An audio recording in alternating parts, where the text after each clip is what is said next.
तो अभी हम लोग देखने जा रहे हैं एक्यूट किडनी इंजरी, इसी को हम लोग बोलते हैं एक्यूट रीनल फेलियर। बेसिकली इसमें क्या होता है, reversible loss of the kidney function, और बेसिकली डे टू वीक में होता है। मतलब कुछ टाइम तक के लिए किडनी फंक्शन जो है वो कॉम्प्रोमाइज़ हो जाता है। अगर उसको हम लोग ट्रीट कर दिए तो नॉर्मल में आ जाएगा, पर अगर नहीं किए तो वो तो ख़राब हो जाएगा फिर किडनी उसमें।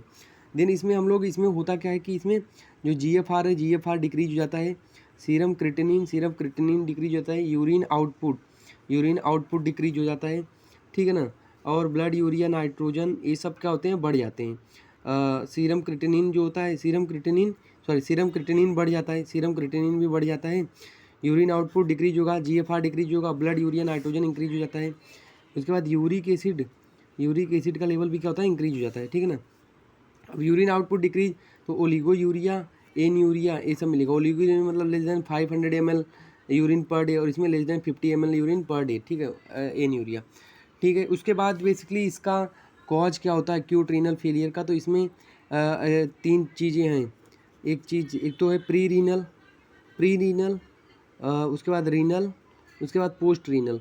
तो प्री रीनल का कॉज क्या होता है बेसिकली कि हार्ट फेलियर हो गया किसी को। अगर हार्ट फेलियर है तो कार्डियक आउटपुट इसमें क्या होता है, कॉम्प्रोमाइज़ हो जाता है।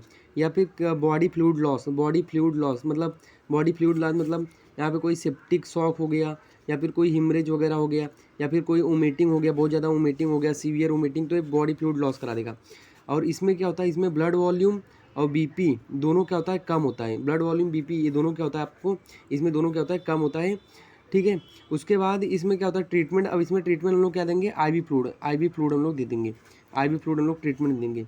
अब रीनल कॉज में क्या हो गया कि लोकल कोई बीमारी है, जैसे इसमें कोई सिस्ट हो गया, पॉलीसिस्टिक किडनी डिजीज है, या फिर यहाँ पे ट्यूमर ग्रो है, यहाँ पे जो रीनल आर्टरी है यहाँ पे स्टेनोसिस वगैरह हुआ रखा है, तो इससे वो डैमेज होगा, तो यहाँ पे रीनल कॉज है। या फिर कोई नेफ्रोटॉक्सिक ड्रग ले रहा है, जैसे अमाइनोग्लाइकोसाइड्स हो गया, या फिर NSAID हो गया, जैसे पेन किलर, जैसे डाइक्लोफिनेक हो गया, पैरासीटामॉल हो गया, या फिर इबुप्रोफेन वगैरह हो गया, तो किडनी डैमेज करते हैं अगर इसको हम लोग ज़्यादा दिन तक लेते हैं, ठीक है ना।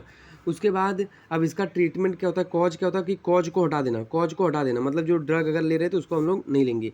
और इसमें क्या होता है, इसमें BP इंक्रीज हो जाता है और ब्लड वॉल्यूम भी इंक्रीज हो जाता है, ठीक है ना।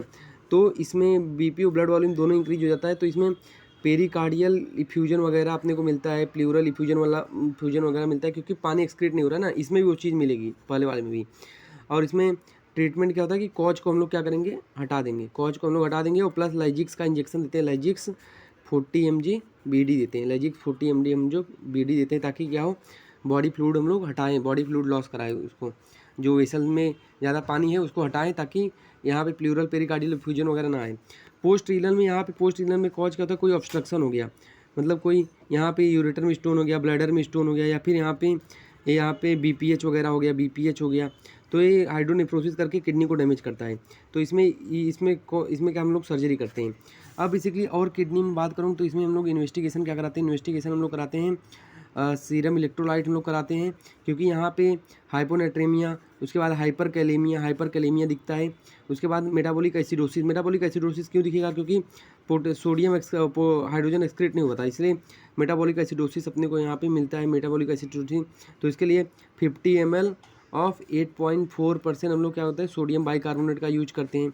और उसके बाद हाइपरकैलेमिया है तो यहाँ पे इंसुलिन हम लोग देते हैं, 10 यूनिट देते हैं इन 50 ml D10 में। या फिर हम लोग इसके पहले अगर मतलब माइल्ड है तो माइल्ड में हम लोग क्या करेंगे, माइल्ड में हम लोग देते हैं, माइल्ड मतलब उसके पोटेशियम के लेवल के हिसाब से होता है, जैसे 8 है तो सीवियर में आ जाता है, जैसे 6 to 6.5 है तो एक क्या हो गया, जिससे सल्ब्यूटामॉल से हम लोग नेबुलाइज कर देंगे। बहुत ज़्यादा सीवियर है, 9 तक पहुंच गया, तो इसको हम लोग क्या करते हैं, इसमें हम लोग कैल्शियम ग्लूकोनेट दे देते हैं। और इसका नॉर्मल पोटेशियम का लेवल अपने को पता होना चाहिए कितना होता है, 3.5 to 5.5 तक ये पोटेशियम का नॉर्मल लेवल होता है, ठीक है।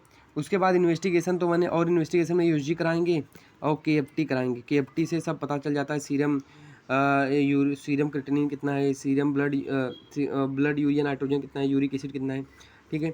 उसके बाद एक्यूट किडनी इंजरी को हम लोग कैसे हम लोग वो इसका एक क्राइटेरिया होता है, रिफेल्स क्राइटेरिया।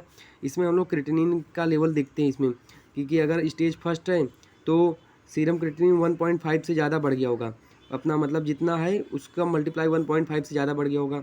अगर 2 से ज़्यादा बढ़ गया होगा तो स्टेज 2 हो गया, 2.5 से ज़्यादा बढ़ गया तो स्टेज 3 हो गया, ठीक है, ये हो गया। तो हम लोग ये करते हैं, तो this is all about the acute kidney injury.